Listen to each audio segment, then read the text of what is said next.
and welcome to another episode of Fintech Focus TV with me, Toby Babb. Today, I am absolutely delighted to bring to you David Berney of Ergo Consultancy. David, lovely to meet you. Thanks for coming on the show. Lots of exciting things to be talking about today. Some subjects there which I'm desperate to find a little bit more about. But before we get into all the reads of it, can you give us a little bit of a background about yourself and Ergo Consultancy, please? Sure, thanks for having me, Toby. So in the first instance, Ergo focuses on the single thing, which is trading and execution for asset managers. Anything that happens after a portfolio manager says buy or sell something, to the point after that trade is done, that's our world. It's a fun and a busy world at the moment, I'd have thought, and specifically over the last year, where I think I've been hearing more and more about this particular area and the innovation within it. So there's going to be plenty to come through and talk about.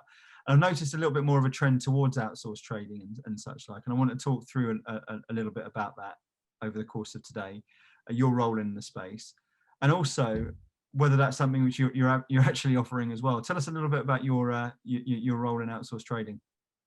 Sure, nice opening. So outsourced trading is a subject that appears to have been around forever, and lots of people have spoken about it. It seemed to be growing, and it's always going to be jammed tomorrow in the outsourced trading world. The truth is, lockdowns really played into outsourced trading's hands. What's happened is every portfolio manager is now sitting remote from his trader.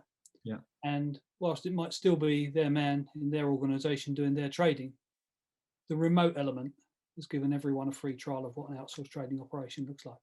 Absolutely. And so, and I love listening to these sort of things at the moment, because I think we've seen so many positives and negatives over the last year, and it's those positives of sort of, you mentioned playing into the right hands at that sort of stage. This is one of the areas that's benefited. Why is it, with a dispersed, I guess, client base and people working in the way that the outsourced trading comes into, what have been some of the advantages for people to be able to look at that side of things? There's been quite a lot of publicity that says outsourced trading has been a huge beneficiary of lockdown, and we're slightly running counter to that. I mean, anyone who didn't have to make a change through lockdown didn't try and change their organization. If they could make the thing work, they would make it work normally, and they were trying to avoid change. Yeah.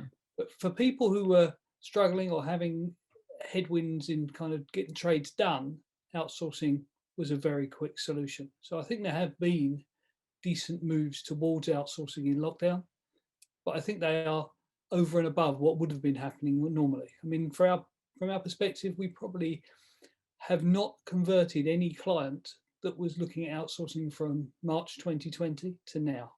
Wow.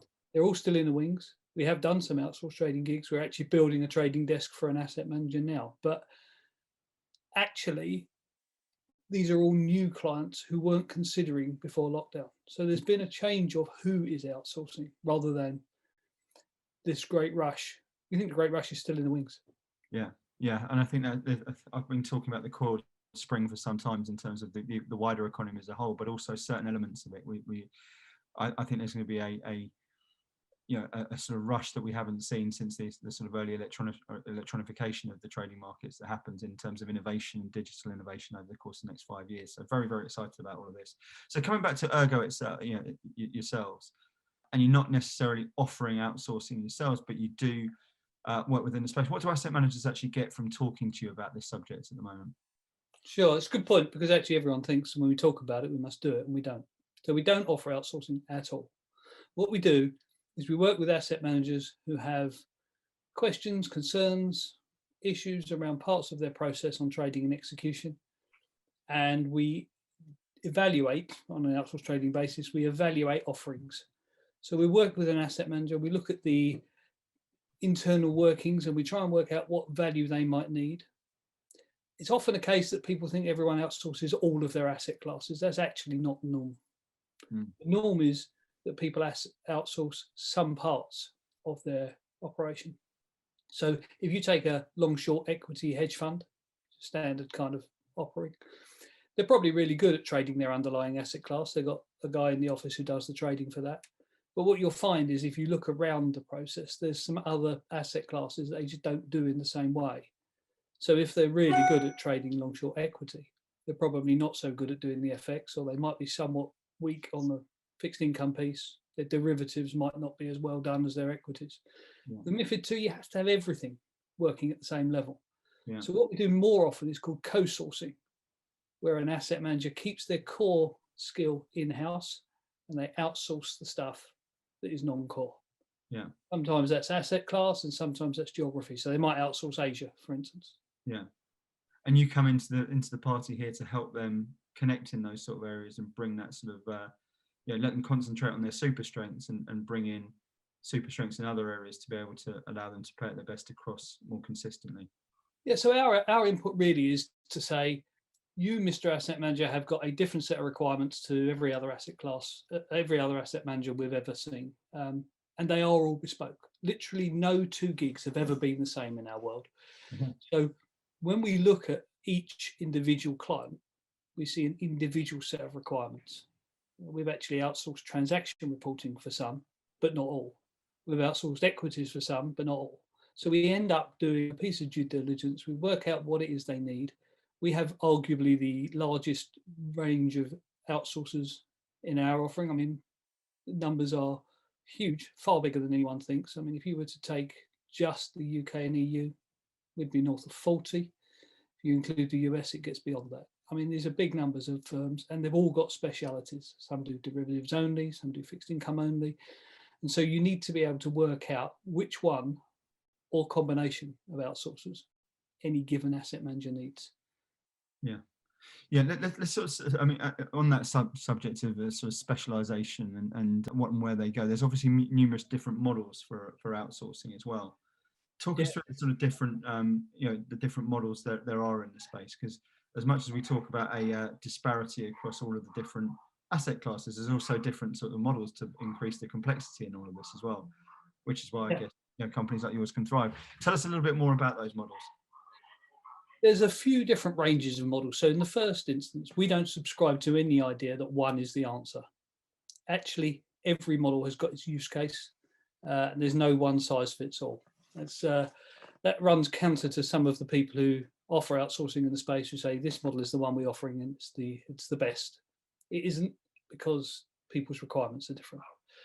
So the first difference really is the agency model, which is the one that operates predominantly in the UK, where you have one relationship with one outsourcer, and your outsourcer has the relationships with the brokers in the street. So your trading is always done against your outsourcer, and your outsourcer executes against the street, but you only have a single counterparty. Versus the model which works more commonly in Europe, which is called RTO, predominantly in Paris. This is big in Paris, which is receipt and transmission of orders. The difference being that the underlying asset manager holds the relationship with the broker, and the remote dealing desk, the outsourcer for a different word, the remote dealing desk executes the order, but in the name of the underlying client, and the underlying client often does the settlement themselves. So there's two different models there.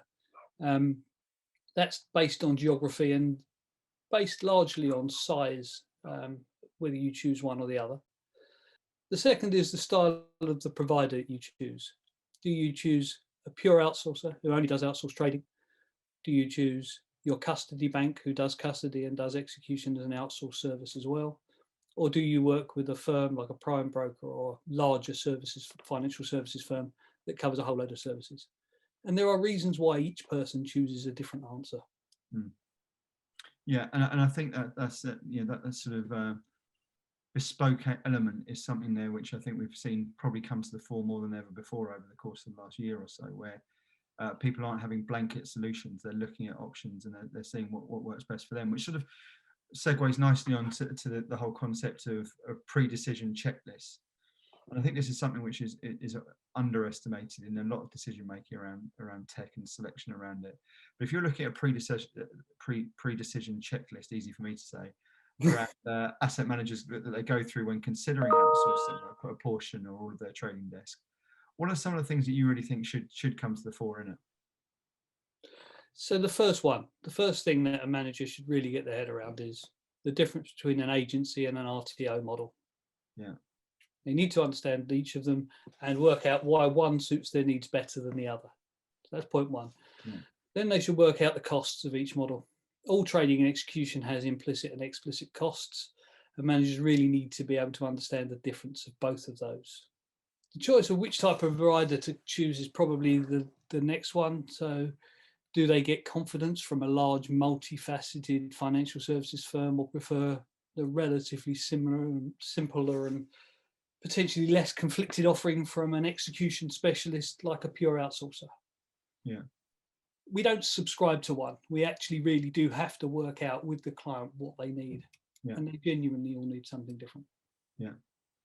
And I guess that's where you earn your stripes, right? Because it's you know, as you say, this is a not a simple process to go through. And as you say, with everyone needing something bespoke and different for each part of it, that becomes a really important process for people to go through. So with people coming through this and thinking a little bit more about where they place their thought process and where, you know, where this comes together, it's obviously a growing area, as you've been talking about. It's something there where we're seeing more and more movement over the course of 2020 because of the nature of how business is being run. You know, potentially for, you know, whilst things will go back to a little bit more normality over the course of this year, nothing's going to be the same again. So with regards to what you've seen over the last year and moving further forward, how common is it for firms actually to sort of sit there and completely outsource their trading desks? And do you think it will become even more common as it moves further forward? We touched on this before, and it does depend on the business model of the manager. Yeah. You know, a small startup hedge fund might be more likely to outsource all of its trading. Yeah. A medium-sized firm might outsource something if it moves into a new asset class. A large asset manager might decide that they need support because there's a change in their focus, Yeah. or even just that they've got more work on certain days and need a DR plan. So there's a lot of different reasons. It's not that common for complete outsourcing. That's not to say it doesn't happen. I mean, but it's much more common than people realize to outsource part of the thing that you don't do well. That's far more normal than people realize. I think there's huge sense to that, right? Because I think so often in business, full stop, you see people who are trying to be all things to all people, and you know, you end up doing a couple of bits of your business really well, and then losing the reputation for what you're not doing particularly well. So that ability to level the playing field, I think, is a fascinating element of it. I've been reading obviously a little bit about Ergo recently, and I've seen the term pop up about execution plus.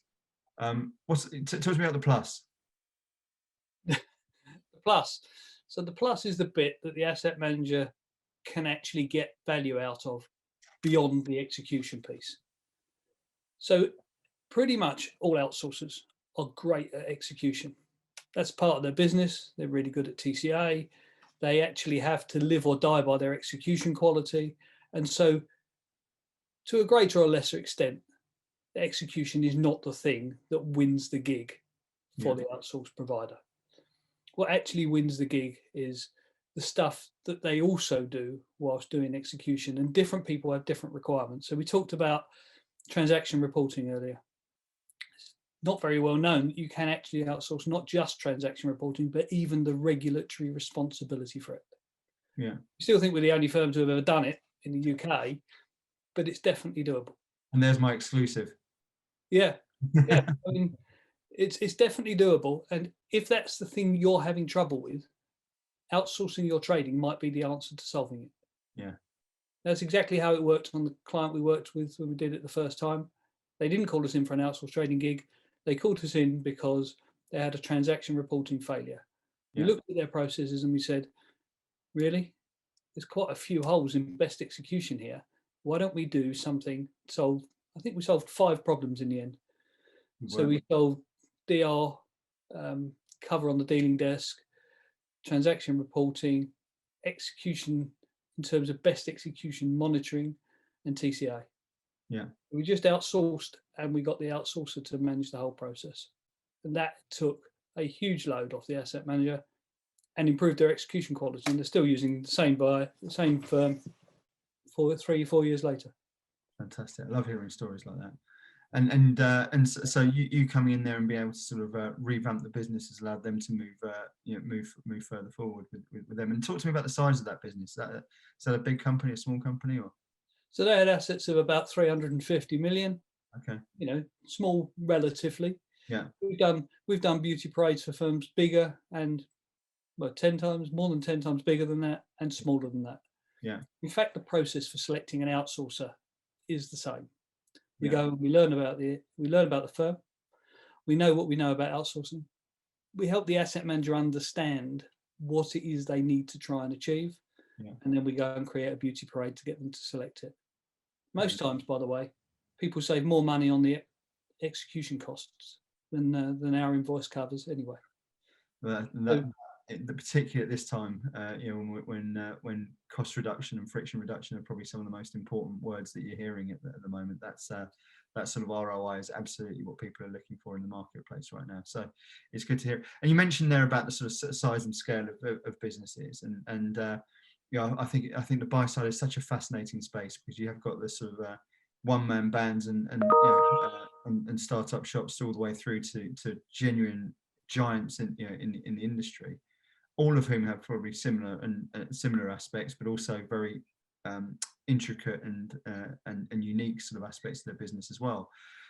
If you look at this and where a lot of people would look at outsourcing traditionally, it's you get into the bigger arenas, and they're probably got bring everything in house. When you look at smaller businesses, it's favoured by smaller firms. Is that something that you're seeing, or is this a wider opportunity, a wider picture? It's definitely the perception, right? So that's what everyone thinks. Everyone thinks it's the small man that outsources and the big man doesn't. Yeah. It's actually not how the world works. Okay. So what works is it depends upon the needs of the asset manager. So the biggest gig that we ever did for an outsource beauty parade was for a huge household name manager who was thinking about Brexit planning.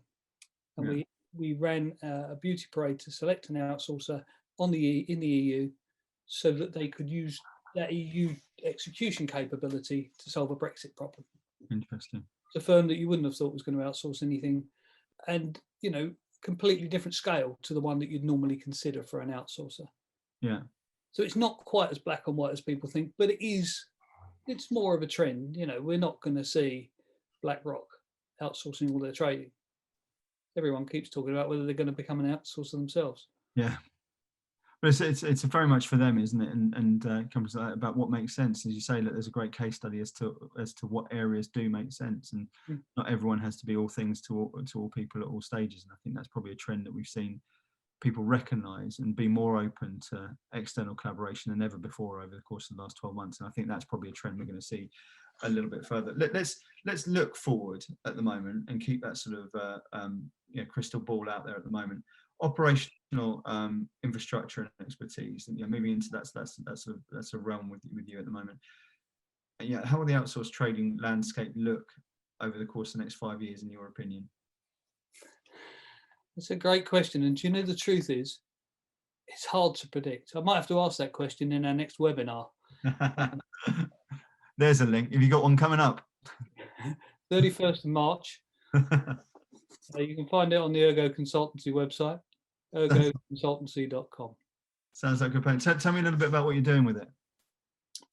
So we have a run of outsourcers and other service providers. The normal form is to try and teach people what can be outsourced that they didn't think about up to this point. So the idea is, most of these is to give people a broader understanding of what can be done in an outsourced world. Yeah. And to allow people to have some sort of comparison. So far we've had Cowan, Russell, Osmo on the first webinar. We had Outset Global, Jones Trading, Wells Fargo on the second one, and this one coming up we've got Natexis of Paris and StoneX in the US, plus the editor from Best Execution magazine, which just released an outsourced trading article. Yeah. And that whole thing really is about just getting the conversation going so that people start to realize the questions. See, most times people don't really understand the questions they could ask. Yeah. If they have a problem, they say, can we do this? When we go and do the due diligence, we find many more things that they could solve at the same point. As we talked about with the early asset manager with the transaction reporting, it's a game of finding out what can be done while you're doing this, because actually quite a lot can. And it's just a kind of a point to make here. Most people could do this beauty parade themselves. Yeah. Not saying that we've got a skill that no one else can have. We've got a list of outsourcers that would take them a really long while to find, and I doubt they actually ever would. But that's not why they buy our services. They buy them because it would take someone 6 months to get to a reasonable level of knowledge. So they buy a kind of time saving with us because we'll turn the thing around in 6 weeks. Yeah. Everyone's got a full-time job. No one's got enough spare time to go and do a really long piece of research on this. And in the end, and this makes me laugh because every time I say it in a pitch, people just nod sagely. What they buy is the report that we write at the end. So we write a report that says, here's what we did, here's who we spoke to, this is the beauty parade we got to at the last piece, this is the selection we made, and this is why. I spend hours writing that report. Everyone receives it. They put it in their bottom drawer and they don't really look at it terribly often. What happens though is someone walks in from the regulator or due diligence investor questionnaire comes in and says, why did you choose that outsourcer? They open the drawer, they dust off David's report, and actually there's the answer. It's independent. No one had any other view on it. It's verifiable, it's justifiable, and actually we probably saved them more money than it cost to write the report in the first place. Yeah. Well, look, therein you've answered so many questions about what, why this, and and actually, if you look at the sort of very basis of consultancy and anything, be it my main line of work, recruitment consultancy, management consultancy, whatever it may be, it's that ability to to save time, and to anyone can do most of these things, as you say, but it's where does it give you that opportunity to speed up the process, to make sure you've got access to the to the very best information quickly and to hand, and you're tapping into networks around that as well. So I think it's a fascinating piece you're talking about. 31st of March we'll do it. Tell me again where you can find out a little bit more about that. I'm sure we'll be able to put a link at the end of the chat, Toby. But ergoconsultancy.com. Ergoconsultancy.com. It will be on there. We'll tag it in when we put this out on social media as well. David, it's absolutely fascinating talking to you about this. This is a subject which I think we could go on and on and on about, and I'm certainly looking forward to finding out the asterisk to the end of this conversation, which is what we're going to be looking like over the next 5 years. So I'm going to hold you to it if I'm not finding out on that webinar. We're going to be putting part 2 into it as well anyway, but it sounds like you've got a great lineup for that, and thoroughly looking forward to getting involved. David, for people who've heard this and saying, do you know what, this ticks my box in terms of what I need to be looking at and need to be doing at the moment, you've mentioned the website there as well. I'm assuming that social media is a good place. Is there anywhere else that people should be looking at, and who should be talking to you at the moment as well? The easy answer for that is anyone who's got a question about the process of execution. Not to say that theirs is bad or there's anything wrong with it, but just they want to ask a question and find out if there's an alternative view. And we always have a free conversation at the beginning. The first hour is always free with us. You can do it on Zoom, you can do it on call. You can send an email to david@ergoconsultancy.com. That's easy enough. Or you can find me, David Berney, Berney, on LinkedIn. And at that point, ask the question. Any question, or just start a conversation, because someone actually asked me just this morning, have you got a flyer you can send? And I had to answer, I don't have a flyer, because everything we do is bespoke. Yeah. And if I wrote one for one gig, it wouldn't work for the next one. The only way to really do this is to have the conversation, and then we will start to explore what you could think about that will help you develop whatever plan you need, whatever your asset management style, whether you're a hedge fund or a long only manager, you're a family office. Everyone's got something that could be done better in their execution process. Agreed. Well, listen, that's a great way to round up. David, it's been an absolute pleasure. Thank you so much for coming on the show and sharing it, and good luck with the webinar on the 31st of March. Really good to talk to you about it all, and looking forward to hearing a little bit more again and seeing you all over the screen over the course of the next month or so. Thank you all, everyone, for watching. We hope you've enjoyed this episode. David Berney, and from me, it's a thank you and goodbye. Thanks a lot.